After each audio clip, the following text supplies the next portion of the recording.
When we talk about role of MNC in India, we must realize that a country which have a large number of population, which have unemployment ratio across borders is very high. When we talk about role of MNC in our country, we must realize that a technological advancement is bring by our MNC.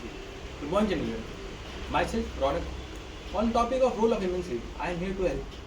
When we talk about role of MNC, we realize that technological advancements for a country like India is so high because when we talk about the transfer of technology across the government, the number of corruption areas, number of delays are so high. But when we talk about the transfer of technology from one company to another, it's easy. When we talk about the companies like US, like Google, in aircraft we have Lockheed Martin, we have various companies across the globe. The technology transfer for the engine which we are want to make, we are failed to make our cavalry engines for our Tejas, but for the transfer of technology, the roles of MNC become so important. When we talk about roles of MNC, we must realize the majority of employment in our country was done under various PSUs and these MNCs companies.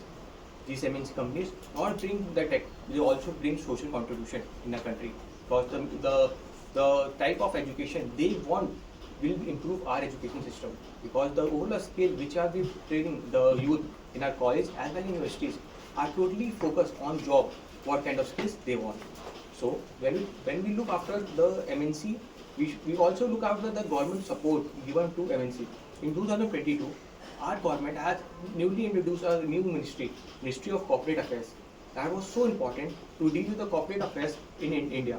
Because majority of the corporate affairs, for example, if a company want to set up a factory, majority of its resources are expended in getting land and its attributes. Government realized that that is a major mistake because the capital which needs to be used for R&D that are taken into acquisition of land. Therefore, new land schemes have been implemented, new reforms have been implemented in the country. After that, majority of booms in our stock market in our Indian bullion system can be seen. At last, I would like to say that when we look after the corporates, the role of our economic GDP improved, our trade deficit with the country improved, our manufacturing as well as our production lines improved. We need that. Thank you. Good.